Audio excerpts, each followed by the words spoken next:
Function के chapter में already हम लोग 3 टॉपिक्स कंप्लीट कर चुके हैं। मेरे को फटाफट से रिवाइज कराओ, हमने अब तक क्या क्या पढ़ा है भाई। The very first topic was introduction to function. Introduction में मैंने आपको डोमेन, रेंज ये सब निकालने सिखाई थी। Second topic was types of functions, उसमें हमने देखा था 1 1 ऑन 2 इनटू ऐसे, है ना, बहुत सारे टाइप्स देखे थे, टोटल 5 टाइप्स मैंने आपको दिखाए थे। अच्छा, थर्ड टॉपिक हमने देखा था काउंटिंग फंक्शंस, मैंने हर एक की काउंटिंग करके आपको दिखाई थी। अब हम लोग फोर्थ टॉपिक स्टार्ट कर रहे हैं, that is composition of function. Composition of function, ये हमारा सेकंड लास्ट टॉपिक है भाई, ठीक है, कंपोजिशन ऑफ फंक्शन। उसके बाद बस एक लास्ट टॉपिक बचेगा एफ इनवर्स, इनवर्स फंक्शन जिसको हम लोग कहते हैं, ठीक है। अच्छा, कंपोजिशन ऑफ फंक्शन क्या है भाई? देखो, पहली बात तो ये समझ लो, इस टॉपिक में ना, ये टॉपिक बहुत सिंपल है। इसमें डायरेक्ट क्वेश्चंस पुट होंगे true false type. True false type मतलब सीधा सीधा क्वेश्चन आएगा, which of the following statement is true, which of the following statement is false and so on, ठीक है। मतलब सिंपल बात बोलूं तो इसमें थ्योरम्स है, वो थ्योरम्स आपको रिमेंबर करके रखनी है और as it is theorem GATE exam में आ जाएगी, ठीक है। और रिमेंबर क्या मतलब, मैं आपको कंसेप्ट सिखा दूंगा तो आपको अपने समझ में आ जाएगी, ज्यादा इसमें रटने वाली बात नहीं है। थ्योरम समझाऊंगा, आपको इमीडिएटली समझ में आ जाएगी। गेट एग्जाम में जब क्वेश्चन आएगा तो आप बस उसका प्रूफ लगा करके पता लगा सकते हैं कि ये स्टेटमेंट ट्रू है या फॉल्स है, ठीक है। मैं आपको प्रूफ देता रहूंगा, अच्छे से समझा दूंगा एक एक टॉपिक को। तो बहुत आसान टॉपिक है, इसमें कोई टेंशन वाली बात नहीं है, बस थ्योरम्स है और कुछ नहीं, ठीक है। तो मेनली आपको थ्योरम्स याद करके चलनी है, और थ्योरम्स अगर आपको आती हैं तो समझ लो ये टॉपिक पूरा आ गया आपको, और गेट एग्जाम में जो भी क्वेश्चन आएगा आप उसको अटेम्प्ट कर जाएंगे। इनफैक्ट आप प्रीवियस ईयर क्वेश्चंस उठा के देखेंगे भी सही तो उसमें भी सिर्फ इस टॉपिक से थ्योरम्स ही आई हैं, और वही थ्योरम्स मैं आपको करा दूंगा। एज इट थ्योरम आई है, डायरेक्टली अगर आपको थ्योरम याद होगी तो एक झटके में आंसर आ जाएगा, नहीं तो वही बात है, थ्योरम याद नहीं होगी तो आपको थोड़ा सा प्रूव करना पड़ेगा गेट एग्जाम में, और कुछ नहीं, ठीक है। चलो ओके, मैं ठीक है इसको स्टार्ट करता हूं टॉपिक को। तो देखो भाई, हम क्या कहते हैं, let us suppose we have a function f from set a to b और एक फंक्शन g है from set b to c, ठीक है। तो पिक्टोरियली दिखाऊं तो देखो कुछ ऐसा सिनेरियो है, एक सेट a है, एक सेट b है और एक सेट c है, ठीक है। तो a से b की मैपिंग कौन करवा रहा है भाई? Function f। और b से c की मैपिंग कौन करा रहा है जी? Function g। हाँ जी, तो मैंने क्या कहा, एक फंक्शन f है फ्रॉम a टू b, एक फंक्शन g है फ्रॉम b टू c।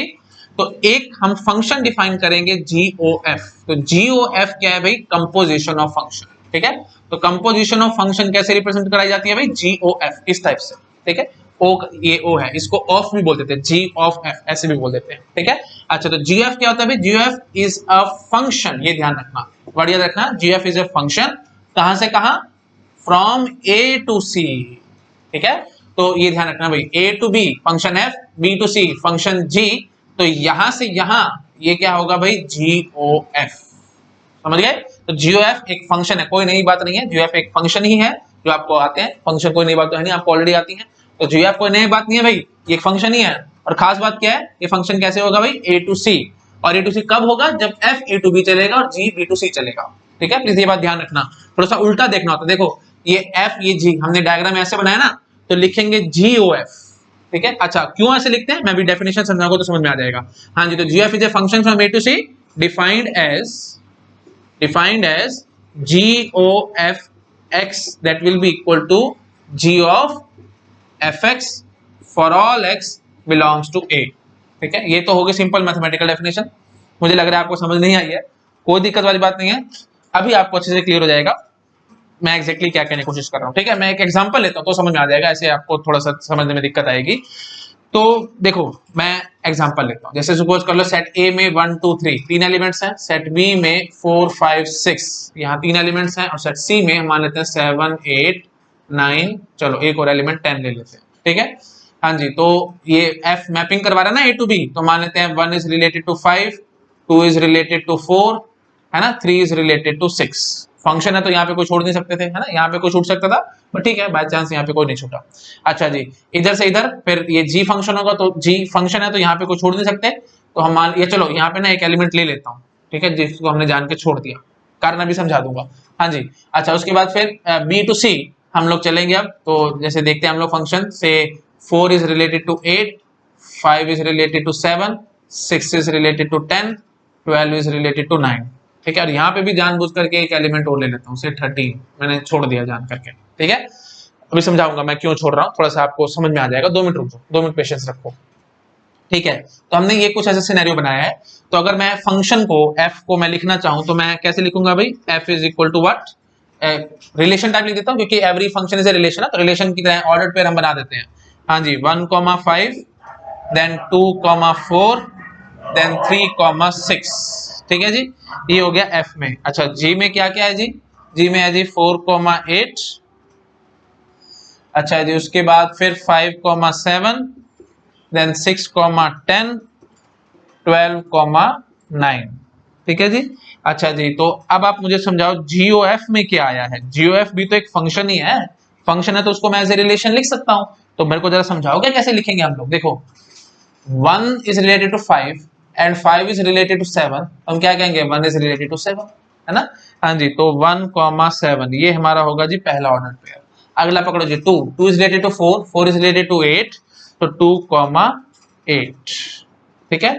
अच्छा जी 3 is related to 6, 6 is related to 10, तो 3,10। ठीक है, और कोई यहाँ पे एलिमेंट नहीं आने वाला। तो फाइनली ये निकाला जी हमने जीओएफ। ठीक है, तो आप ये समझ पा रहे हो कि जीओएफ में क्या आएगा जी 1 7 2 8, ये समझ पा रहे हो, 4 के थ्रू आए हैं, और 3 10। ठीक है जी, यही हमने आपको लिख के दिखाया है। So this is our G O F. ठीक है, अब ये डेफिनेशन के हिसाब से चलूं तो डेफिनेशन भी एक किस्म से ये कहने की कोशिश कर रही है, जीओएफएक्स का मतलब क्या बताया भाई, जी ब्रैकेट में एफएक्स लिख दो for all x belong to A. तो जितने भी एक्स है ना जो ए को बिलोंग कर रहे हैं, उनकी हम लोग यहाँ पे एक्स की वैल्यू भरते रहेंगे यहाँ पे। तो एफ एक्स हमारे पास कोई ना कोई आउटपुट देता रहेगा, तो जो आउटपुट देगा वो जी के लिए इनपुट हो जाएगा, और फाइनली एक नया आउटपुट निकल के आएगा। ठीक है, शायद मैंने थोड़ा तेज बोल दिया है, मैं यहाँ आपको करके दिखाता हूँ तो आपको समझ में आएगा। देखो भाई, मैं यहीं पे आपको सिखाता हूँ। जैसे मैं बोलता हूँ GOF1, इसका मतलब क्या होगा, GOF1 का मतलब होगा G ऑफ F ऑफ 1। अच्छा जी, अब इसका मतलब क्या होगा भाई, F ऑफ 1 आपको पता है, F ऑफ 1 क्या है भाई, देखो 1 के कॉरस्पॉन्डिंग 5 आया था आउटपुट, तो हम क्या बोलेंगे जी G ऑफ 5, और G ऑफ 5 क्या है जी 7, तो फाइनली हमारे पास आउटपुट क्या आया जी 7। और यही एक किस्म से आपको दिख भी रहा था यहाँ से 1,7, है ना। तो मतलब जब हम 1 डालेंगे GOF में, हम 1 इनपुट डालेंगे तो आउटपुट 7 मिलेगा। हमने आपको यहाँ पे 7 निकाल के दिखाया है। तो आप थोड़ा सा ध्यान से, मैं आराम से बोलता हूँ, आप जो मैंने यहाँ पे थोड़ा आपको लगा था जल्दी बोल दिया, मैं यहाँ पे आपको आराम से बोल के दिखाता हूँ। देखो भाई, जो x यहाँ पे था, जैसे यहाँ पे ये 1 था, तो हमने 1 इनपुट डाला, 1 इनपुट डाला तो f ऑफ 1 ने हमें कुछ आउटपुट दिया, तो f ऑफ 1 ने हमें आउटपुट दिया जी 5। तो ये जो 5 आउटपुट आया f का, वो इनपुट बन के बैठ गया g के लिए। तो g ऑफ 5 जब मैंने निकाला तो हमारे पास आंसर 7 निकल आया। आई थिंक आपको समझ में आ गया होगा मैं यहाँ पे क्या कहने की कोशिश कर रहा हूँ। तो आपको लगेगा ये सब क्या बकवास कंसेप्ट है, हम लोग पढ़ ही क्यों रहे हैं, है ना, ये सिंपल बकवास चीजें हैं, क्या है ये, GOF निकाल रहे हैं, एक फंक्शन है ना, ये सब कर रहे हैं, तो इससे क्या मिल रहा है हमें। मैं भी आपको रियल लाइफ एग्जांपल दूंगा तो आपको समझ में आ जाएगा यहाँ पे हमें क्या मिल रहा है। मैं थोड़ा सा साइड में होता हूँ, आप प्लीज पहले इसको फटाफट नोट डाउन करो, फिर मैं आपको दिखाता हूँ मैं एग्जैक्टली यहाँ से, मतलब यू कैन से एक प्रैक्टिकल एप्लीकेशन दिखाता हूँ इसकी। ठीक है, चलो हटा रहा हूँ मैं इसको, ठीक है, हटा दूं। हाँ जी, तो प्रैक्टिकल एप्लीकेशन देखो, तो समझ में तो आपको आई थिंक आ गया होगा एग्जैक्टली कि GOF क्या है ना। तो GOF कुछ नहीं है, बस आपको सिंपली याद रखना है, एक फंक्शन है बस, कहां से कहां A to C। और A to C कैसे आया, जब फंक्शन f था A to B और G था B to C। ठीक है, तो प्लीज ये बात ध्यान रखना भी, थोड़ा सा ना इसमें उल्टा चलने की कोशिश कर रहे हैं। तो ये जब हम A to B B to C, तो इसको FOG नहीं बोलना, FOG नहीं बोलना, इसको क्या बोलना है जी GOF बोलना है, ऐसे उल्टा। ठीक है, GOF याद आ रहा है आपको, वैसे मैंने कंपोजिशन ऑफ रिलेशन पढ़ाई थी, तो ये सब कंसेप्ट वहां पे भी मैंने आपके साथ डिस्कस किए थे, है ना, तो वही चीज है बस, है ना। हाँ जी, तो GOF, तो GOF हम क्यों कह रहे हैं उल्टा, आपको ये भी समझ में आ रहा होगा। GOF जब हम कहेंगे तो इसको हम लोग बोल देते हैं जी GOF। तो फाइनली फिर हमारे पास वैल्यू निकल के आती है। तो जैसे हमने देखा f(x), ये x है, तो इसके कोरस्पॉन्डिंग हमें y मिल रहा है, तो हम कह रहे हैं जी G(y), तो यहाँ से y, तो फाइनली हमें एक z मिल जाता है, और क्या, है ना। ठीक है, आई थिंक आपको समझ में आ गया होगा मैं यहाँ पे क्या कह रहा हूँ। चलो मैं अब आपको एग्जांपल देता हूँ, ठीक है, एग्जांपल से फिर आपको थोड़ा और क्लैरिटी आ जाएगी काम।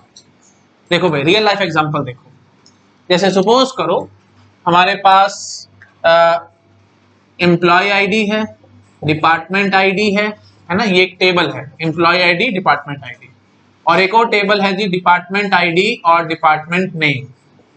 ठीक है, ये है जी डिपार्टमेंट नेम। तो अगर मेरे को एम्प्लॉय आईडी के कॉरस्पॉन्डिंग डिपार्टमेंट नेम चाहिए, तो आप क्या करेंगे भाई, आप कहेंगे कि ये एम्प्लॉय टेबल है और ये डिपार्टमेंट टेबल है, ऐसे बोल देते हैं। तो आप क्या कहेंगे जी, ई नेचुरल ज्वाइन डी, और उससे फिर हम लोग प्रोजेक्ट कर लेंगे EID और डिपार्टमेंट नेम। ठीक है, तो हमने एम्प्लॉय आईडी और डिपार्टमेंट नेम की एक लिस्ट निकाल के बता दी, मतलब कौन सा एम्प्लॉय किस डिपार्टमेंट में काम करे। डिपार्टमेंट आईडी से तो मीनिंगलेस लगेगा, अच्छा नहीं लगेगा। डिपार्टमेंट आईडी D101 D102 ऐसे चल रही होगी।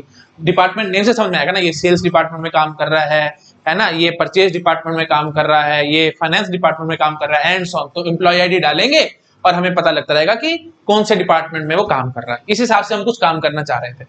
तो अब जरा आप फंक्शन से इस चीज को लिंक करना, जैसे मैं बोलूंगा ये जो ई है, ई क्या है भाई, ई एक फंक्शन है। E is a function from employee ID to department ID. तो एम्प्लॉय आईडी का एक सेट है और एक डिपार्टमेंट आईडी का एक सेट है। यहां से यहां एक फंक्शन मतलब एक मैपिंग दे रहा है कौन, ई। ठीक है, देखो सिंपल बात ऐसे बोलूं, हमारे पास रिलेशन होती थी, रिलेशन तो बहुत सारी बनती थी एक सेट पे, है ना। तो जो एक सेट पे मल्टीपल सेट पे हमने रिलेशन बना रखे, रिलेशन बहुत सारी बनती होंगी, लेकिन जो हमारा एरिया ऑफ इंटरेस्ट होता था हम उसको डेटाबेस में एज ए टेबल स्टोर कर देते थे। आपको याद आ रहा है, मैंने ये सारा कुछ आपको RDBMS में समझाया था जब मैं रिलेशनल डेटाबेस मैनेजमेंट सिस्टम पढ़ा रहा था। वहां पे मैंने आपको सब कुछ बताया था कि every relation is not a table but every table is a relation. तो जो भी एरिया ऑफ इंटरेस्ट होता था, जो भी रिलेशन हमारे को इंटरेस्टिंग लगती थी, हम उस रिलेशन को टेबल बना करके डेटाबेस में स्टोर कर देते थे। तो relation is stored in the form of table in database. ये याद आ रही होगी आप लोगों को, है ना। तो वही चीज मैं यहाँ कहने की कोशिश कर रहा हूँ। तो ई एवरी, अब आपको पता है every function is a relation only, तो हम कह देते हैं कि एक रिलेशन है, रफली हम बोल देते हैं रिलेशन है। तो relation as a table store होगी डेटाबेस में, तो हमने ये टेबल स्टोर करवा दी। ठीक है, और हम एक्चुअली इसको फंक्शन मान रहे हैं क्योंकि function is A special type of relation only and nothing more than that. ठीक है जी, तो ये हो गया एक फंक्शन। दूसरा हमने डिपार्टमेंट का एक फंक्शन बना रखा था, है ना। तो वो वही था, एक डिपार्टमेंट आईडी थी और डिपार्टमेंट नेम था, मैपिंग हो रखी थी, तो हमने उसको डी बोल रखा था। अच्छा जी, तो जो भी हमारा एरिया ऑफ इंटरेस्ट है, मैपिंग तो बहुत सारी बन सकती थी, ये इधर लिंक हो सकता था, ये इधर, कैसे भी करके हम लिंकिंग कर सकते थे, है ना। तो lots and lots of ways थे फंक्शंस बनाने के, बट जो हमारा एरिया ऑफ इंटरेस्ट था हमने उसको डेटाबेस में स्टोर करा दिया। अच्छा जी, अब आप मुझे ये समझाओ, जो हमने प्रोजेक्ट करके निकाला है ये क्या है पता है? ये कंपोजिशन ऑफ फंक्शन ही तो है। ठीक है, तो कंपोजिशन ऑफ फंक्शन की बहुत ज्यादा एडवांटेजेस हैं। ठीक है, तो जैसे देखो मैं थोड़ा विजुअलाइज कराता हूँ, आपको समझ में आएगा। ये देखो, ये हमारे पास था जी EID का सेट, ये था जी हमारे पास DID का सेट, और ये था जी हमारे पास डिपार्टमेंट नेम का सेट। तो EID से DID ये किसके थ्रू लिंकिंग हो रही है? ई के थ्रू। और DID से D नेम ये लिंकिंग किसके थ्रू हो रही है जी? ये हो रही है D फंक्शन से। तो हम अब क्या निकाल के दिखा रहे हैं आपको? DOE, है ना। तो DOE क्या है भाई? यही है। ठीक है, समझ गए। ये एक मैंने प्रैक्टिकल एप्लीकेशन आपको दिखा दी है। अच्छा, अब मैं क्या करता हूं, मैं आपसे क्वेश्चन पूछता हूं। ऐसे आप जितनी चाहो उतनी प्रैक्टिकल एप्लीकेशन निकाल सकते हो उसकी। ठीक है, बहुत एप्लीकेशन है, इस बात का ध्यान रखना। ठीक है, कंपोजिशन ऑफ फंक्शन अब आपको समझ आएगा, कोई बकवास बात नहीं है भाई, है ना। इसकी बहुत एप्लीकेशंस हैं, जितनी चाहो आप उतनी बना सकते हो। अच्छा, एक बात ये भी समझ पा रहे हो, मैं सारा कुछ आपको RDBMS से ही लिंक कर करके क्यों दिखाता हूँ? DBMS सब्जेक्ट से मैं सारा लिंक करके दिखा रहा हूँ ना आपको, है ना। तो RDBMS कई टॉपिक से मैं सारा कुछ लिंक करके दिखाता हूँ आपको। क्यों? क्योंकि RDBMS मैंने आपको बताया था, रिलेशनल डेटाबेस मैनेजमेंट सिस्टम, वो सारा रिलेशनल मॉडल पे बेस होता था, है ना। RDBMS is based on relational model, और रिलेशनल मॉडल मैंने आपको बताया था उसका बेस क्या है भाई? रिलेशंस है ना। Relations, function and so on. Set theory उसका बेसिक, मतलब यू कैन से बेस था। तो सेट थ्योरी बेस था, तो सेट थ्योरी हम लोग पढ़ रहे हैं, तो वही सब चीजें मैं आपको इसलिए लिंक कर करके दिखाता जा रहा हूँ। ठीक है, तो जो चीज हमने DBMS में पढ़ा है वो सारा कुछ एक्चुअली मैथमेटिक्स से निकल के आया, तो मैं मैथमेटिक्स से आपको एग्जैक्टली निकाल के दिखाता जा रहा हूँ चीजें। तो यही सबसे बेस्ट वे है चीजों को पढ़ने का, सब कुछ लिंक करके चलो। ठीक है, चलिए ठीक है, आई थिंक आप समझ गए होंगे। अच्छा, तो अब मैं क्या करता हूँ, मैं आपको एक आपसे क्वेश्चन पूछता हूँ, मैं देखता हूँ आप लोग आंसर कर पाते कि नहीं। अभी तक जितना कुछ पढ़ा है उससे मैं एक आपसे क्वेश्चन पूछता हूँ। ठीक है, अच्छा, तो पहले मैं फटाफट से आपको बता देता हूँ। जैसे एक फंक्शन f है from set A to B, एक फंक्शन g है from set B to C।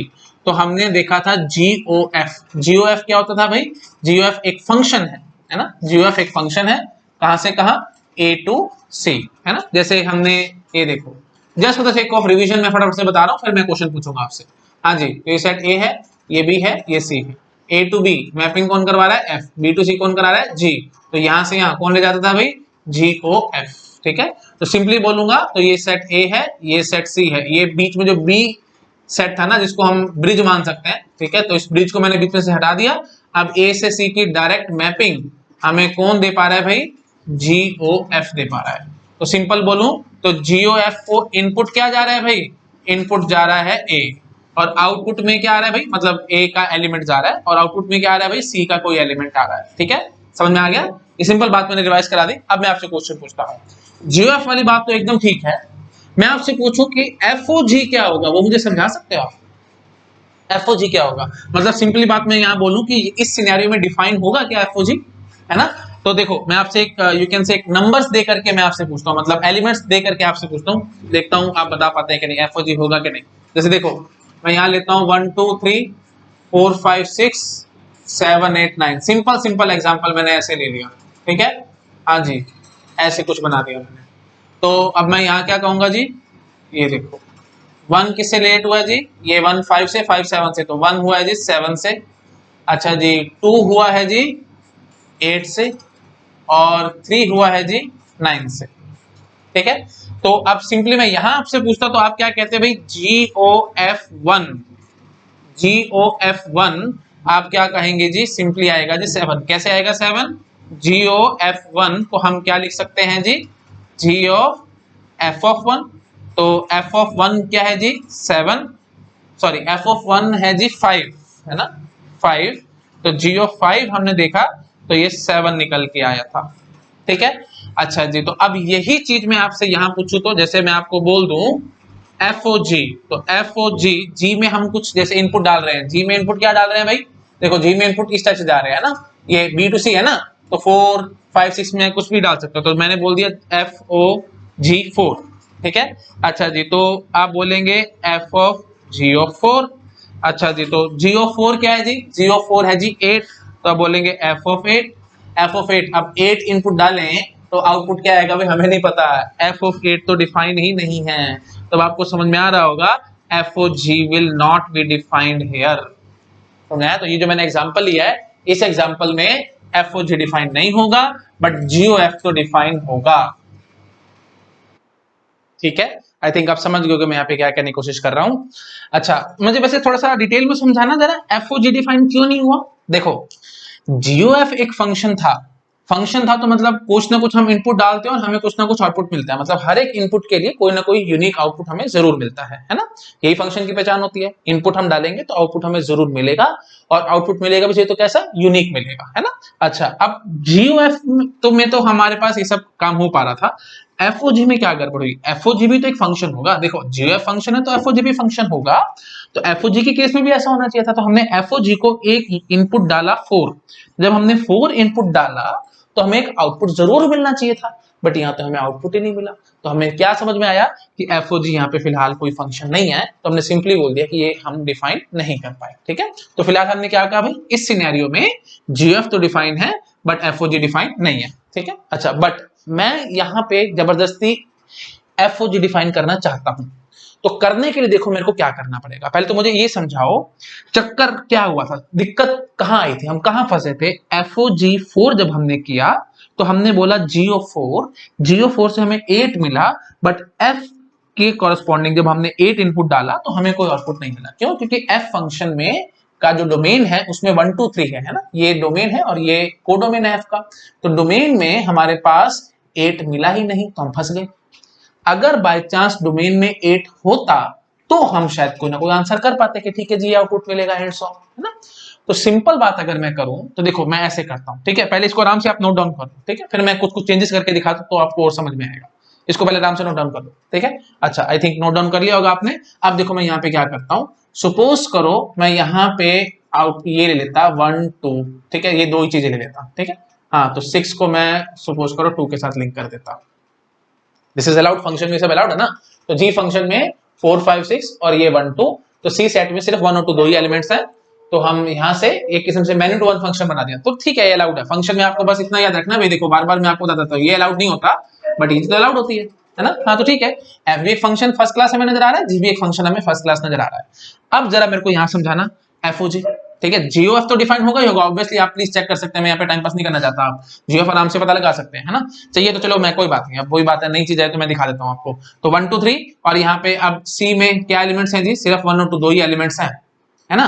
हाँ जी, तो कैसे चलेंगे हम लोग, जैसे देखो 1 से 5 5 से 1, तो फिर 1 से 1 लिंक होगा। अच्छा जी, 2 से 4 4 से 2, तो 2 से 2 लिंक होगा, ठीक है जी। 3 से 6 6 से 2, तो 3 से 2 लिंक होगा, और क्या, ठीक है, 3 से 2 लिंक हो जाएगा, नो प्रॉब्लम एट ऑल, है ना। जीओएफ इज ए फंक्शन, और थोड़ा अच्छा बोलो तो फंक्शन कैसा है भाई, मैनी टू वन फंक्शन है, इस टाइप से आ रहा है हमारे पास, है कोई दिक्कत नहीं, फंक्शन बन गया ना, ठीक है जी। तो जीओएफ हमारा डिफाइन होगा।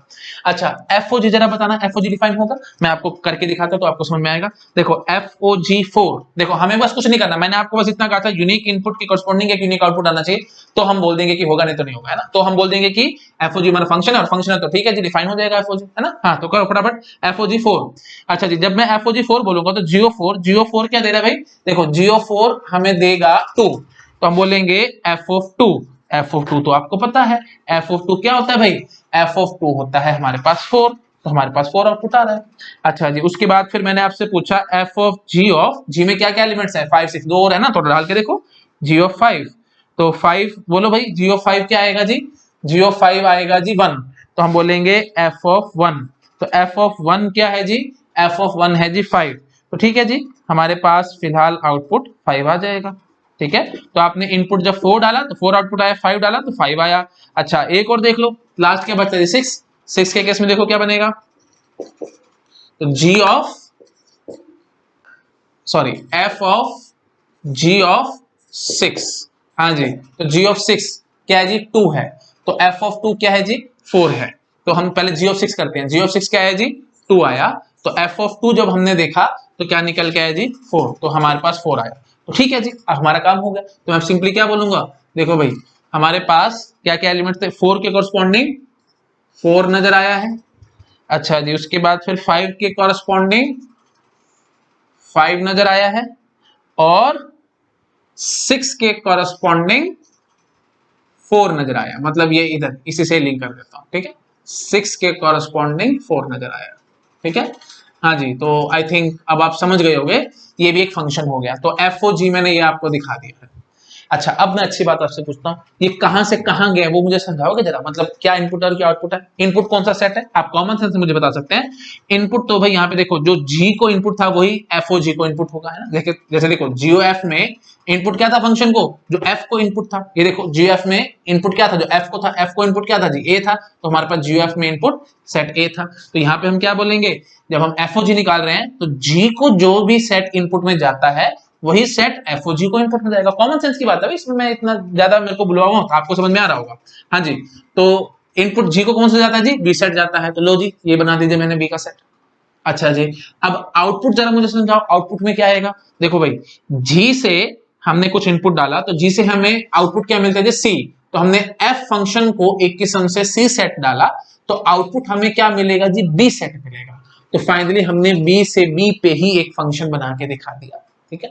थोड़ी सी बात शायद आपको भी अजीब लग रही होगी, अजीब देखो क्यों लग रही होगी, मैं आपको पिक्टोरियली समझाता तो आपको थोड़ा और क्लैरिटी आएगी काम में। देखो मैं थोड़ा सा पहले ना यहाँ से रब कर रहा हूँ, थोड़ा सा आपने शायद नोट डाउन कर लिया होगा, ठीक है, हटा रहा हूं मैं, है ना। हाँ थोड़ा सा मैं आपको पिक्टोरियली समझाता हूँ तो आपको थोड़ा और क्लैरिटी आएगी काम में।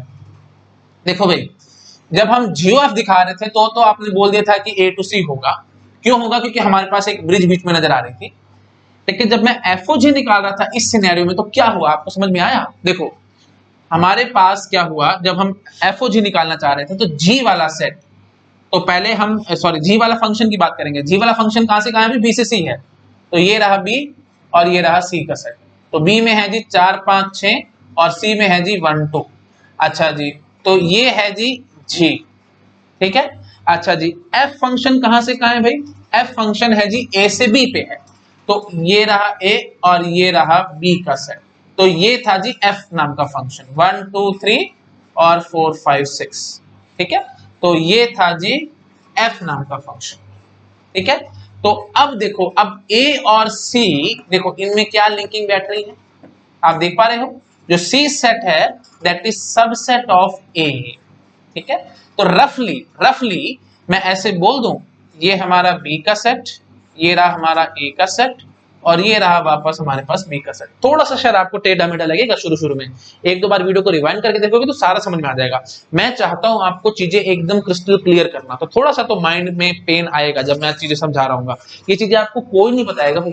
सारे लोग क्या करते हैं ना, सीधा बस डेफिनेशन देते और भाग जाते हैं, लेकिन मैं डिटेल में डीप में आपको सिखा रहा हूँ ताकि कल को आपको कोई कंफ्यूजन ना आए और जो थ्योरम्स मैंने आपको करानी है वो थ्योरम्स आपको बड़ी आराम से इंट्यूटिव वे में समझ में आ जाए। नहीं तो क्या होगा, फाइनली आपको थ्योरम रटनी पड़ जाएंगे, और मैं नहीं चाहता आपको कुछ भी रटवाना, इसलिए मैं ध्यान से समझा रहा हूं। तो प्लीज कॉन्सेंट्रेट करके समझने की कोशिश करो मैं यहाँ पे क्या कर रहा हूँ। हाँ जी, तो अब देखो मैंने क्या कहा, बी से सी, ए से बी, है ना। तो एफ ओ जी जब मैं बनाने की कोशिश करूंगा तो वो फंक्शन बी टू बी आने की कोशिश करेगा, बट सी और ए का आपस में कोई लिंक नहीं बैठ रहा फिलहाल। देखो जैसे हमने कोई और सेट बनाया था तो वहां पे लिंकिंग नहीं बैठती थी, बट यहाँ पे एक लिंकिंग बैठ रही है। क्या लिंकिंग बैठ रही है कि सी इज सबसेट ऑफ ए। तो एक बात ये समझो, जी जो फंक्शन था बी टू सी कहने की बजाय मैं रफली उसको बी टू ए कहने की कोशिश करता हूं, या ऐसे भी मत बोलो, बी टू ए भी मत बोलो, आप सिंपली बोलो बी टू सी ही चल रहा है फंक्शन जी, बट सी क्योंकि सबसेट था ए का तो मैं सेट ए ही बना लेता हूं और उसी के अंदर सी के एलिमेंट के साथ लिंकिंग करके दिखा दूंगा। क्या टेंशन है आपको। तो लो जी, ए में मैंने बोल दिया 1 2 3, और 1 और 2 सेट सी को रिप्रेजेंट करवा रहा था, तो 1 और 2 यहाँ पे है ना, तो सी को मैं अलग ही क्यों दिखा रहा हूं, मैं ए सेट में ही सारा कुछ दिखाने की कोशिश कर लेता हूं। तो नारे में क्या कहने की कोशिश कर रहा हूं, थोड़ी सी डीप में बात है, कोशिश करो आप इस चीज को समझ पाओ। देखो एक तरीका तो है मैं जी फंक्शन को बोल दूं बी टू सी था ना वो, तो मैं बोल दूं बी टू ए, इससे हमें कोई फर्क नहीं पड़ता। अगर मैं फंक्शन जी को बी टू सी कहूं या बी टू ए कहूं, it hardly matters to me. क्यों, क्योंकि जी C is subset of A. देखो थोड़ा सा मैं प्रूफ दूं, कोई बात है 2 मिनट लगेंगे, मैं डीप में जाता हूं, थोड़ा सा आपको समझाने की कोशिश करता हूं। फंक्शन क्या होता है भाई, एक रिलेशन होती है ना। तो जो फंक्शन है g, g is nothing but a relation only, ठीक है। और रिलेशन आपको पता है क्या होता है, relation is subset of cross product of two sets. तो relation is subset of B cross C, है ना, जो भी हमने जी बोला है, जी इज ए रिलेशन और relation is subset of B cross C. तो ऑब्वियसली जी क्या है भाई, एक किस्म से सबसेट है बी क्रॉस सी का, है ना, जी सबसेट ऑफ बी क्रॉस सी। अच्छा अब आपको पता है सी सबसेट निकल आया है ए का, तो पक्की बात है B cross C will be subset of B cross A.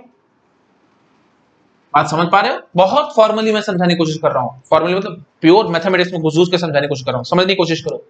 B cross C is subset of B cross, कोई नहीं बताएगा भाई, मैं बार बता रहा हूं, कोई नहीं बताएगा ऐसी चीजें आपको, बट ये चीजें हैं तो फिर आपको आनी चाहिए। हाँ जी, B cross C will be subset of B cross A, why, because C is subset of ए।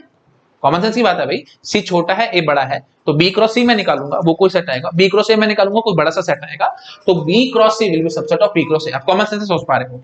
अच्छा जी, तो अब आपको ये चीज समझ में आ रही है, R is subset of B cross C and B cross C is subset of B cross A, तो R is subset of B cross A. आपको कहने में कोई टेंशन थोड़ी है, क्या दिक्कत है इस बात में बोलने में, तो बिल्कुल हमें कोई परेशानी नहीं है, तो कोई परेशानी नहीं है तो हम बोल सकते हैं, है ना। तो रफली मैं कह सकता था जी is you can say function from B to A also, है ना, क्योंकि G is R is subset of B cross A also हम कह सकते हैं। तो G जो कि एक फंक्शन था वो भी एक स्पेशल टाइप की रिलेशन ही थी, तो obviously G is nothing but a subset of B cross A also।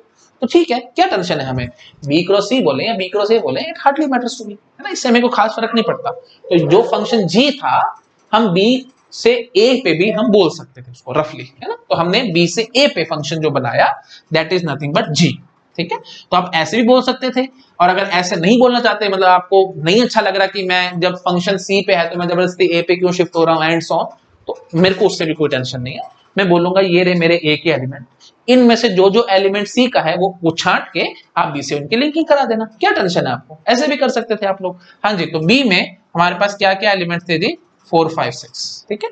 4 5 6 से हम लोग 1 2 पे जा रहे थे, तो जैसे जा रहे थे आप बना लेना, 4 से 2 पे जा रहे थे, है ना, 5 से 1 पे जा रहे थे, अच्छा 6 से 2 पे जा रहे थे, लो जी बन गया सर फंक्शन, क्या दिक्कत है आपको। तो ये जो फंक्शन हमने अभी आपको बना के दिखाया ये फंक्शन हो गया जी।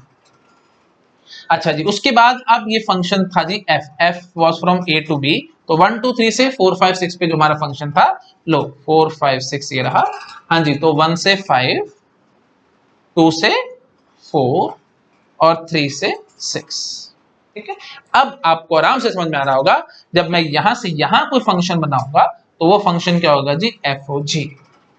तो हम बड़े आराम से एफ ओ जी अपना डिफाइन कर गए, बड़ी अच्छी थ्योरम निकालूंगा मैं यहाँ से, प्लीज ध्यान से समझ लो, ये मत बोलना बकवास है बहुत डिटेल में चल रहा है, कोई बकवास नहीं है, कोई डिटेल नहीं चल रही, बेसिक कंसेप्ट चल रहे हैं, यहीं से बहुत अच्छी थ्योरम निकालने, तो 2 मिनट पेशेंस के साथ समझ लो भाई, सारा कुछ अभी क्लियर हो जाएगा आपको। हाँ जी, तो ये फंक्शन हो गया जी एफ ओ जी, ठीक है।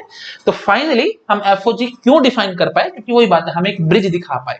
देखो जैसे ऐसे कुछ था, अगर इनमें कोई आपस में लिंक ना होता, सी और ए में कोई लेना देना ना होता, मतलब यहाँ पे कुछ एक्स्ट्रा एलिमेंट होते, यहाँ पे कुछ और एलिमेंट्स होते, जैसे ये देखो, जैसे अब तो हम इसका काम कर चुके हैं ना, तो यहाँ पे मैं कुछ और एलिमेंट ले लेता हूँ, से 7 8 9 है ना, इनका कोई आपस में लिंक ही नहीं है। तो मुझे ये बताओ यहां से यहां मैं कैसे पहुंचूंगा? एफओजी या जीओएफ का काम क्या होता था? देखो ए से बी रास्ता खुलता था, बी से सी रास्ता खुलता, ऐसे समझ लो, ये एक स्टेशन है, ये दूसरा स्टेशन है, यहां से यहां जाना है तो वाया दिस स्टेशन हम लोग जा सकते थे, है ना, क्योंकि ये कॉमन पॉइंट था। जैसे दिल्ली से बेंगलोर जाना है तो दिल्ली से बॉम्बे जाओ, बॉम्बे से बेंगलोर जाओ, या दिल्ली से नागपुर जाओ, नागपुर से बेंगलोर जाओ, जहां से जैसे आपका मन करे वैसे आप जा सकते थे, है ना। तो ये कॉमन पॉइंट है, ठीक है। जब आपके पास कॉमन पॉइंट नहीं है तो फिर हम ए से सी की लिंकिंग दिखाने का कोई क्वेश्चन ही नहीं उठता। तो यही चीज यहां गड़बड़ आ रही थी हमारे पास। तो इसीलिए जब हमने एफओजी, ये देखो जीओएफ हमने डिफाइन कर लिया था, तो एफओजी डिफाइन करते थे हमें प्रॉब्लम आ रही थी जब हमारे पास यहाँ पे 7 8 9 कुछ और ऐसे एलिमेंट थे, ठीक है। बट यहाँ पे अब हमने क्या कहा, जब हमने सी में 1 2 ले लिया, 7 8 9 हटा दिया, 1 2 ले लिया, तो फिर हमने जीओएफ भी दिखा दिया और एफओजी भी दिखा दिया। एफओजी हम क्यों दिखा पाए, क्योंकि देखो जब यहाँ पे ये 7 8 9 था, यहाँ 1 2 3 था, तो फिर समझ पा रहे हो यहाँ से यहाँ की हम लिंकिंग नहीं कर पा रहे थे। कहां से पहुंचेंगे जब सी और ए का ही आपस में लिंक नहीं है? तो यहां से यहां जाना है, बीच में कोई कनेक्टिविटी नहीं है, तो यहां से यहां जाओगे कैसे? तो फिर एफओजी या जीओएफ डिफाइन करने का कोई मतलब ही नहीं बन रहा था यहाँ पे। फिलहाल हम यहाँ पे क्या दिखाना चाह रहे हैं, एक्चुअली एफओजी दिखाना चाह रहे हैं, तो एफओजी का यहाँ पे कोई मतलब ही नहीं बन पाएगा। तो इसीलिए फिर मैंने क्या कहा कि अगर ये इसका सबसेट निकल आया, जैसे हमने ये देखा था 1 2 जो मैंने अभी आपको दिखाया था, तो हमारा बात बन गई, तो हमने एफओजी भी दिखा दिया। तो फिलहाल इस केस में जीओएफ भी डिफाइन हुआ है और एफओजी भी डिफाइन हुआ है। तो एक थ्योरम अब आप यहीं से समझ चुके हो कि अगर एफओजी डिफाइन होगा तो जीओएफ डिफाइन हो भी सकता है और नहीं भी हो सकता। अच्छा, कब होगा? सिर्फ तब होगा जब C is subset of A, ठीक है, समझ पा रहे हो? तो F O G will be defined, G O F तो ठीक है डिफाइन है ही है, F O G will be defined only when C is subset of A, ठीक है। प्रॉपर हो या improper it hardly matters to me. तो अब आप पूछ चुके क्यों, ये सबसेट वाली बात क्यों कही है भैया आपने? देखो अगर सी ए का सबसेट ना होता, कुछ एक्स्ट्रा एलिमेंट सी में होते, तो फिर लिंकिंग ना हो पाती, समझ रहे हो? बी से हम सी तक आते, जैसे यहाँ पे एक एलिमेंट 7 होता, ठीक है, मैं बोल देता 4 7 से लिंक हो रहा था। तो जब मैं यहां से देखो एफओजी जब मैं निकाल रहा था, तो फिर वही बात आती है ना, देखो एफओजी में करता, एफ ऑफ जीओ 4 करता, तो जीओ 4 क्या आता जी? 7 आता, एफ ऑफ 7, तो 7 तो यहाँ पे मेरे को मिलता है ना, तो फिर मैं लिंकिंग कहां से कराता? तो फिर मैं वही बात में फंस जाता कि एफओजी हमारा डिफाइन नहीं होता, FOG will not be a function, क्योंकि हमने इनपुट डाला तो आउटपुट नहीं मिल रहा, हम वहीं फंस गए। तो इसीलिए यहाँ पे कोई भी एक्स्ट्रा एलिमेंट नहीं आना चाहिए, मतलब यहाँ पे जो एलिमेंट्स हैं उनका कोई भी सबसेट उठा के यहाँ लिख देना, इसमें कोई एक्स्ट्रा नहीं आना चाहिए ए से, ठीक है। इसलिए हम यहाँ पे 7 नहीं डाल पा रहे हैं। तो ठीक आप समझ गए होंगे। तो सिंपल भाषा में आपको क्या कहूंगा कि f o g will be defined only when C is subset of A, नहीं तो हम डिफाइन नहीं कर पाएंगे, ठीक है। अब एक इंपॉर्टेंट बात अभी जो मैंने बोली थी दोबारा से रिपीट करता हूं ताकि आपके मन में फिट हो जाए, मैं लिख दूंगा सारी, बट स्टिल मैं एक बार इंपॉर्टेंट बात बोल देता हूं कि अगर हमने जीओएफ डिफाइन किया हुआ है उस टाइम पे एफओजी डिफाइन हो भी सकता है और नहीं भी हो सकता, वो डिपेंड करेगा सेट्स पे। तो जीओएफ आपका डिफाइन हुआ है, एफओजी डिफाइन कब होगा? जब C will be subset of A। अब आप पकड़ गए बात को। अब मैं थोड़ा टेक्निकली बोलता हूं, थ्योरम बोलता हूं। थ्योरम क्या कहती है? एफओजी या जीओएफ कोई भी आप समझ लो, डिफाइन हो भी सकता है नहीं हो सकता। कब डिफाइन होगा? जब G की रेंज, ध्यान से सुनना भाई, G की रेंज सबसेट होगी F के डोमेन की। बात समझ में आ रही है कि नहीं आ रही है? जी की रेंज क्या है भाई? ये जो भी एलिमेंट, देखो सी में काफी सारे एलिमेंट्स होंगे, ठीक है, जैसे सपोज कर लो 7 होता, 8 होता, एंड सो बहुत सारे एलिमेंट्स हो सकते थे। बट कोई बात नहीं, आप रख लो, मेरे को उससे भी दिक्कत नहीं है, यहाँ पे एलिमेंट्स रख लो, बट इन किसी भी एलिमेंट की लिंकिंग इससे मत कर देना। अगर आपने लिंकिंग कर दी तो आप फंस जाएंगे। समझ पा रहे हो मैं क्या कहने की कोशिश कर रहा हूँ? थोड़ा और टेक्निकली बोल रहा हूँ। देखो ये रफ बात थी, इसी सबसेट ऑफ ए तो हमारी बात बनेगी एंड सो ऑन। थोड़ा और अब अच्छे से टेक्निकली बात करने की कोशिश कर रहा हूँ। सी सबसेट ना हो ए का तो भी शायद बात बन सकती है, लेकिन बात एग्जैक्टली बनेगी कब वो मैं अब आपको सिखा रहा हूँ। बात कब बनेगी? यहाँ पे 7 8 रख लो, मेरे को कोई टेंशन नहीं है, बट 7 8 के साथ इनकी लिंकिंग मत कराना। मतलब 4 5 1 जो भी था, ये 4 5 और 6 जो भी था, इनकी लिंकिंग 1 2 से ही कराना और किसी से मत कराना। तो अब समझ रहे होंगे कि जो जी फंक्शन है उसकी रेंज पकड़ो, ठीक है। कोडोमेन मत देखो, कोडोमेन तो बहुत बड़ा हो सकता है, range will be subset of codomain ना, तो आप रेंज पकड़ो, जो जी की रेंज है वो सबसेट होनी चाहिए डोमेन ऑफ एफ की। अगर डोमेन ऑफ एफ की सबसेट है जी की रेंज, तब मैं कह दूंगा कि एफ ओ जी डिफाइन होगा और 100% होगा। ये आ गई आपके सामने थ्योरम। तो टेक्निकली थ्योरम समझ में आ गई। थ्योरम क्या कह रही है भाई, जी का रेंज, क्यों आप गेस कर पा रहे होगे, जी की रेंज आप देखो, कोई टेंशन वाली बात नहीं है। जी की रेंज क्या होगी भाई, मतलब आउटपुट, सिंपल बात करते हैं आउटपुट।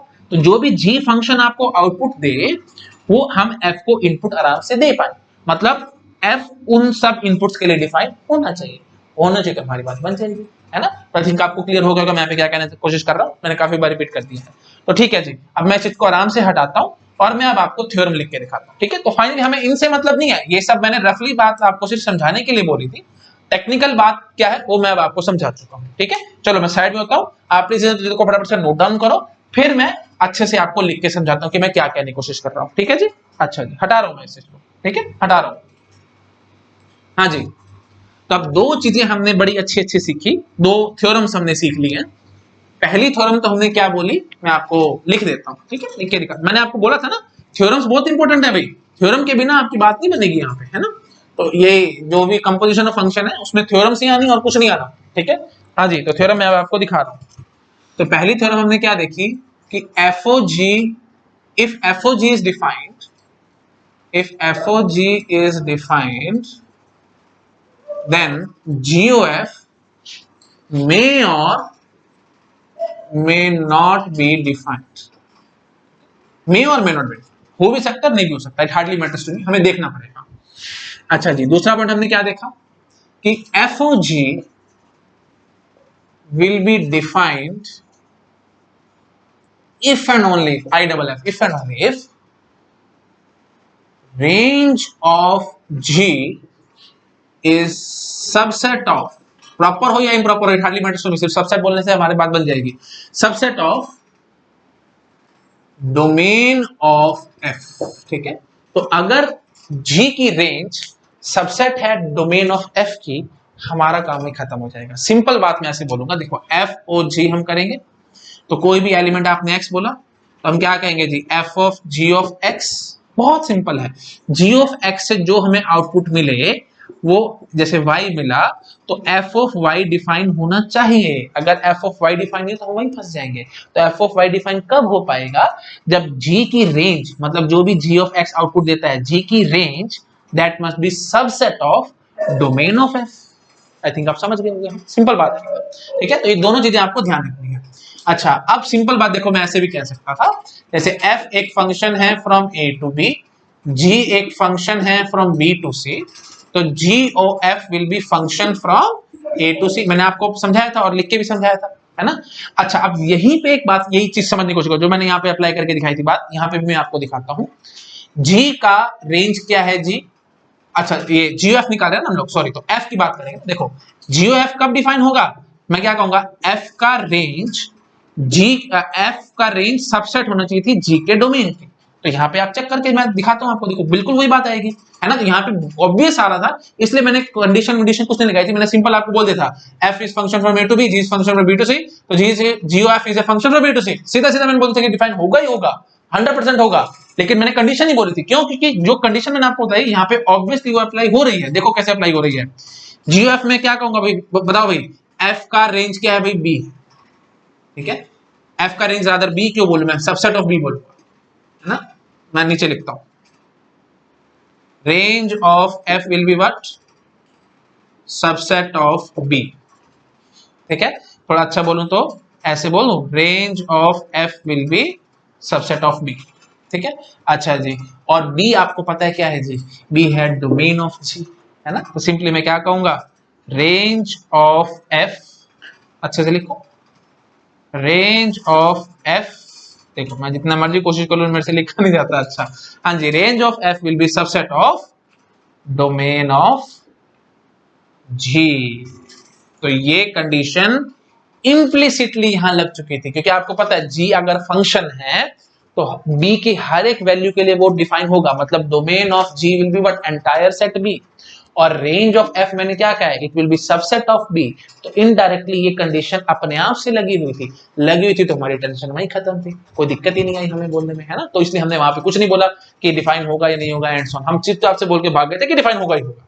तो बस अब सिंपल सब कुछ मारो गोली, इस थ्योरम पे आपको कंसीडर करना है कि एफ ओ जी कोई भी आ जाए, एफ ओ जी जी एफ कुछ मर्जी बोल दे, डिफाइन कब होगा भाई, इसका रेंज बोलना है आपको। जैसे मैं बोल दूं तो जियो एफ, तो एफ का range must be subset of domain of ji.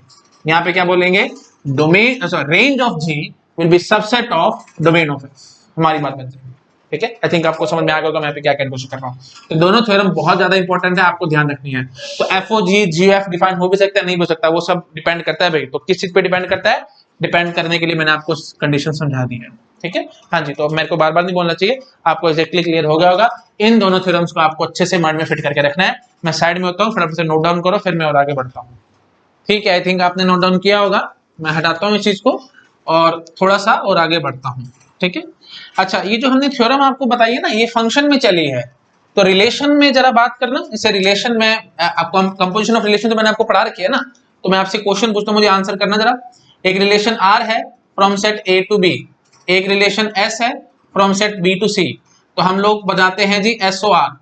S O R क्या होगी जी, रिलेशन होगी फ्रॉम ए टू सी।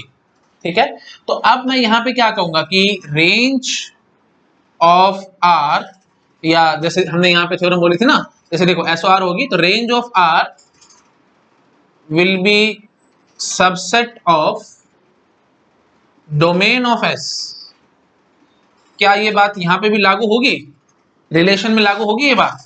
मतलब एसओ आर सिर्फ तभी, इफ एंड ओनली मैंने कहा था ना, देखो एफ ओ जी तो सिर्फ तभी डिफाइन हुआ था जब रेंज ऑफ जी, ये बाद वाले की range of G was subset of domain of F.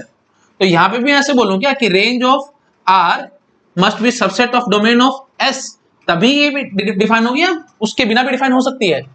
देखो ये फंक्शन था तभी हमने ये सब कंडीशन लगाई थी, यहां पे ऐसी कोई कंडीशन नहीं है। ठीक है, इफ एंड ओनली वाली बात कहिए ना, तो इफ एंड ओनली मतलब अगर ये कंडीशन ट्रू होगी तो एफओजी डिफाइन होगा, अगर ये कंडीशन ट्रू नहीं होगी तो ये एफओजी डिफाइन नहीं होगा। तो अगर ये कंडीशन ट्रू ना हुई तो भी एसओआर डिफाइन होगा, और अगर ये कंडीशन ट्रू हुई तो एसओआर डिफाइन हो भी सकता नहीं भी, मतलब सॉरी तो होगा ही होगा। तो देखो ज्यादा आपको कंफ्यूज नहीं करता, नेक्स्ट सिंपल बात बोलता हूं, यहां पे ये कंडीशन की कोई बात नहीं है। ठीक है, तो यहां पे आप कंफ्यूज मत होना, क्योंकि ये रिलेशन है, रिलेशन तो कैसे भी बना सकते हैं हम लोग, फंक्शन में कुछ स्पेशल रूल रेगुलेशन है ना, रिलेशन में कोई रेगुलेशन नहीं होता, तो यहाँ पे सब चलेगा। मतलब इन द सेंस, जैसे मैं आपको ऐसे समझाता हूँ, देखो जैसे मैं सेट्स बना के दिखाता हूँ तो आपको समझ में आएगा। जैसे ये सेट ए है, ये सेट बी है और ये सेट सी है। ठीक है, तो हमने यहाँ कुछ एलिमेंट्स लिख लिए, से 1 2 3, यहाँ लिख लिया हमने 4 5 6, यहाँ हमने लिख लिया 7 8 9। ठीक है, तो ए से बी हमारे पास रिलेशन आर है, बी टू सी हमारे पास रिलेशन एस है। तो मैं यहाँ बोलता हूँ 1 5, क्योंकि रिलेशन है तो कैसे भी चल सकता है, 1 6 भी मैं चला सकता हूँ, है ना। और कोई छोड़ दिया यहाँ पे, क्योंकि लिंकिंग जरूरी नहीं कि हर एक की करनी करनी, मैंने छोड़ दिया, है ना, रिलेशन है तो सब अलाउड है। अच्छा, और जब बी से सी में चल रहा था तो 4 7 4 8 मैंने ऐसे रख दिया। ठीक है, तो अब जरा मुझे समझाओ, रेंज ऑफ आर क्या है भाई, रेंज ऑफ आर है जी 5 और 6, और डोमेन ऑफ एस क्या है भाई, डोमेन ऑफ एस है जी यू कैन से, मतलब जो लिंक हो पा रहे हैं दैट इज 4 ओनली, है ना। तो फिर एक बात ये सोचो कि क्योंकि आपको याद है ना, रिलेशन में जो डोमेन होता था वो पूरा सेट भी नहीं होता, उसका सबसेट भी हो सकता है, क्योंकि रिलेशन में कोई हार्ड एंड फास्ट रूल नहीं कि सभी की सभी को लिंक ही करने, किसी को छोड़ भी सकते थे, हमने छोड़ दिया है। हाँ जी, तो डोमेन ऑफ एस क्या है भाई, सिर्फ 4 है। तो अब रेंज ऑफ आर देखो, डोमेन ऑफ एस देखो, दोनों में मतलब कुछ कॉमन है ही नहीं, कुछ लिंकिंग ही नहीं है। तो फाइनली जब मैं बोलूंगा तो एसओआर डिफाइन तो हो जाएगा, जब एसओआर में निकालूंगा तो आपको समझ में आ रहा होगा एम्प्टी आएगा। तो ठीक है जी, बन रही है बात। ठीक है, तो इसमें कोई टेंशन वाली बात नहीं है, मतलब डिफाइन हुआ है, ऐसे नहीं बोल देना कि डिफाइन हुआ है, डिफाइन हुआ है यहाँ पे। ठीक है, तो आपको बिल्कुल भी प्रॉब्लम नहीं आनी चाहिए। तो ये कंडीशन यहाँ पे कोई मतलब नहीं होता कंपोजिशन ऑफ रिलेशन में, बट कंपोजिशन ऑफ फंक्शन में इस कंडीशन का मतलब है, और अगर ये कंडीशन ट्रू होगी तभी हमारे पास एफओजी डिफाइन होगा, अदरवाइज वो डिफाइन ही नहीं होगा। आई थिंक आप समझ गए, मैंने काफी बार रिपीट कर दिया, आपको क्रिस्टल क्लियर हो गया होगा मैं यहाँ पे क्या कहने की कोशिश कर रहा हूँ। तो रिलेशन में ऐसा कुछ नहीं होता। ठीक है, तो इनफैक्ट कि जो रेंज ऑफ जी है वो सबसेट हो डोमेन ऑफ एफ का तो भी बात बन जाएगी, सबसेट ना हो तो भी बात बन जाएगी, इनफैक्ट इन दोनों में कुछ कॉमन ना भी हो तो भी बात बन जाएगी, और इन दोनों में कुछ कॉमन ना हुआ तो एम्प्टी रिलेशन आ जाएगी। अच्छा, एक ये बात आ सकती है, ये इंपॉर्टेंट है, यहाँ पे सीधा आपसे पूछ सकते थे कि एसओआर एम्प्टी कब होगी। S O R will be empty relation of phi when range of B intersection domain of S is 5, ठीक है, मतलब डिसजॉइंट है। ठीक है, मैं लिख के दिखा देता हूं आपको, थोड़ी थ्योरम बन जाएगी अच्छी। तो थ्योरम 3, तो जो थ्योरम 3 है ये देखो, ये तो फंक्शन के लिए थी, कंपोजिशन ऑफ फंक्शन के लिए, तो ये एक रिलेशन के लिए थ्योरम दिखा रहा हूं मैं, है ना। कंपोजिशन ऑफ रिलेशन मैंने ये पॉइंट डिस्कस नहीं किया था, तो यहाँ आ गया पॉइंट, तो मैंने आपके साथ डिस्कस कर दिया। तो प्लीज ध्यान रखना भाई, पॉइंट 3 क्या कह रहा है भाई, देखो ROS will be empty if and only if, कब ये empty कब होगा भाई, जब हम क्या कहेंगे, range of S intersection domain of R that is equal to 5। ठीक है, तो मैं ऐसे लिख दूं, range of S intersection domain of R is equal to 5। जब ये 5 होगा तो ये एम्प्टी आने आएगा। ठीक है, अच्छा, और सिंपली और साथ साथ हम ये भी कह देंगे, तो वही बात है, इफ एंड ओनली इफ कह देना तो आप समझ जाना, जब ये नॉन एम्प्टी होगा तो फिर ये भी नॉन एम्प्टी आएगा। बस मेरे को ज्यादा नहीं बोलना चाहिए, आप समझ गए हो यार, एक ही थ्योरम से हमने सारा काम कर दिया। दोबारा से बोलता हूं, अगर ये एम्प्टी है तो फिर ये भी एम्प्टी है, और अगर ये एम्प्टी नहीं तो ये एम्प्टी नहीं है ना, अथवा समझ गए होंगे, है ना, सिंपल बात है। तो मैं इसको ऐसे भी बोल सकता था कि ROS will be non empty if and only if range of S intersection domain of R is not equal to 5। वही बात है, इफ एंड ओनली है ना, तो ट्रू ट्रू फॉल्स फॉल्स। ठीक है, आई थिंक आप समझ गए होंगे, मेरे को ज्यादा नहीं बोलना चाहिए। ठीक है, तो ये थ्योरम भी आपको अच्छे से माइंड में फिट करके रखनी है, ये क्वेश्चन गेट एग्जाम में आ सकता है, इसलिए मैं कहता देखो सारे ट्रू फॉल्स वाले क्वेश्चन है सीधे सीधे। ठीक है, आपको ध्यान रखना है, हटा रहा हूं मैं इस चीज को। ठीक है, नोट डाउन कर लो भाई। अच्छा जी, अब हम आते हैं नेक्स्ट थ्योरम पे। तो बहुत सिंपल है, आपको अब समझ आई गई होगी, ये इसी पॉइंट से मैं थ्योरम निकालूंगा कि FOG is not equal to GOF। Obvious ही बात है, ये तो सिंपल बात है। तो इसको वैसे बोलेंगे क्या कि composition of function is not commutative, composition of function is not commutative. ठीक है, अच्छा, ये कॉम्यूटेटिव नहीं है, मतलब in the sense not equal to का है ना, तो मतलब कभी हो भी सकते हो कभी नहीं हो सकते। नॉट कम्युनिकेटिव कहने का मतलब है कि कभी हो सकते हो कभी नहीं भी, ये बात प्लीज याद होगी आपको, लॉजिक मैंने आपको सिखाया था। ना कहने का मतलब ये कि हर बार ना है, नेवर नहीं बोला मैंने, नॉट कम्युनिकेटिव का है। ठीक है, तो कभी हो भी सकता है कभी नहीं भी, कब होगा ये इधर मुझे समझाओ। आपको याद आ रहा होगा जब मैंने आपको पावर्स ऑफ रिलेशंस पढ़ाई थी, तो वहां आपको सिखाया था ना, मैंने आपको बताया था, देखो ROS is not equal to SOR but ROR is obviously equal to ROR, है ना। तो ROR स्क्वायर, वो भी R स्क्वायर OR के बराबर आई थी, याद आ रहा है आप लोगों को, प्लीज ये सब मैंने आपको बता रखा है। तो पावर्स ऑफ रिलेशंस में ये कॉम्यूटेटिव आया था, जैसे पावर ऑफ फंक्शन में भी कॉम्यूटेटिव आएगा। तो हम सिंपली क्या कहेंगे भाई, फिफ्थ थ्योरम क्या होगी भाई, f of m o f of n that will be equal to f of n o f of m।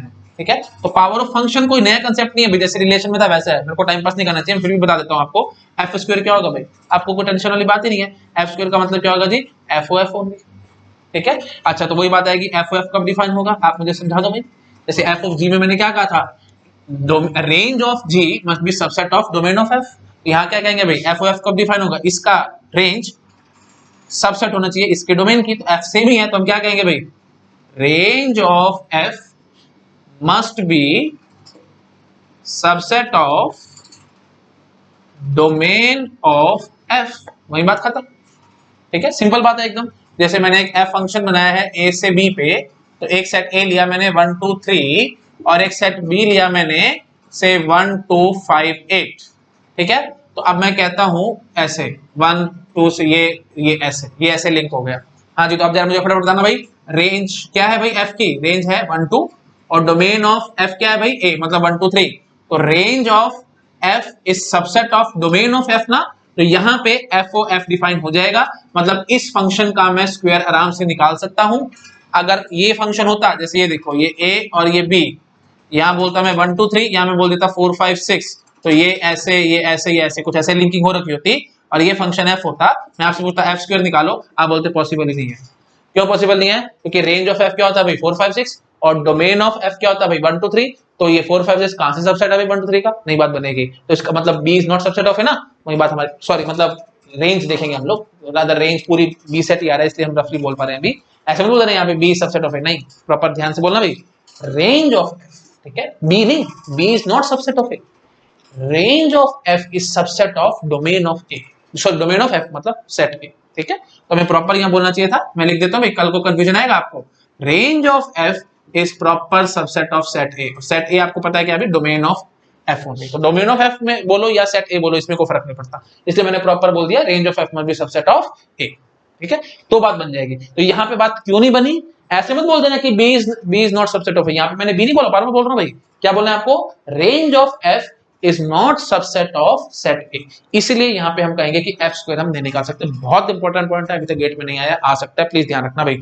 तो एफ स्क्वायर हमेशा नहीं निकलता भाई, डिपेंड करता है कब निकले और कब नहीं निकलेगा, ठीक है। तो मैंने आपको समझा दिया कब निकलता है, ठीक है जी। तो फाइनली हम क्या कहेंगे भाई, F power M O F power N that will be equal to F power N O F power M, समझ गए ना, F square O F cube and so on, मेरे को ज्यादा नहीं बोलना चाहिए, आप समझ गए होंगे। हाँ जी, तो ये कॉम्पिटिटिव आ जाएगा, जैसे कंपोजिशन ऑफ रिलेशन में था, यहाँ भी आएगा, मैं इसकी प्रूफ में नहीं जा रहा, आप समझ पा रहे होगे, कॉमन सेंस की बात है। चलो भाई अगली थ्योरम पे आओ। अच्छा, अगली थ्योरम भाई ये होगी F O G O H that will be equal to F O G O H, ठीक है, वही associative, composition of relation associative थी, तो ये एसोसिएटिव आएगा, मैं प्रूफ में नहीं जा रहा प्लीज, ठीक है। तो मैं लिख देता हूं भाई, composition of function is associative, composition of function is associative, ठीक है, प्लीज ये बात ध्यान रखना। चलो ठीक है, तो आई थिंक आपको समझ में आ चुका है। तो ऐसा करते हैं, अब एक दो थ्योरम और है, बहुत इंपॉर्टेंट थ्योरम्स है, वो मुझे करानी है, बट टाइम थोड़ा सा ज्यादा हो रहा है, तो मैं उसको नेक्स्ट लेक्चर में कवर अप कराऊंगा, ठीक है। दो तीन थ्योरम्स हैं, बड़ी इंपॉर्टेंट है, मैं आराम से उसको नेक्स्ट लेक्चर में कवर अप कराऊंगा। और मैंने भी आपको एक्चुअली फाइंडिंग नहीं दिखाया है ना, कि composition of relation functions find कैसे करते हैं। जैसे एक एफ एक्स मैं आपको दे देता हूं, से एफ एक्स मैंने आपको दे दिया साइन एक्स, और जी एक्स मैंने आपको दे दिया एक्स स्क्वायर, तो एफ ओ जी जी ओ एफ वो सब कैसे निकालेंगे। एक्चुअली वो बकवास क्वेश्चन है ना, इतना ज्यादा क्वेश्चन वो आते नहीं, बट स्टिल मेरे को कराने हैं, मैं आपको पता है मैं छोड़ता तो कुछ नहीं, मेरा छोड़ने तो कुछ डिक्शनरी में है ही नहीं, तो वो सब चीजें में भी मैं आपको नेक्स्ट लेक्चर में कवर अप कराऊंगा। थोड़ी सी इंपॉर्टेंट है, कुछ कुछ चीजें आ जाती है, जैसे एफ एक्स साइन एक्स है तो एफ स्क्वायर एक्स क्या होगा एंड सो ऑन, कंफ्यूजन आता है, एफ एक्स स्क्वायर या एफ स्क्वायर एक्स दोनों में क्या डिफरेंस है ना, ये ऐसे आ सकता है क्वेश्चन। जैसे एफ एक्स है तो एफ एक्स स्क्वायर मुझे बता दो, या फिर एफ स्क्वायर एक्स मुझे बता दो, इनमें क्या डिफरेंस है ना। तो वो सब चीजें कोई बात नहीं, मैं आपको आराम से नेक्स्ट लेक्चर में कवर अप कराऊंगा, मैं अभी इसको ज्यादा नहीं खींचता, वीडियो जबरदस्ती का लंबा हो जाएगा, ठीक है। चलो ओके, ठीक है, थैंक यू सो मच।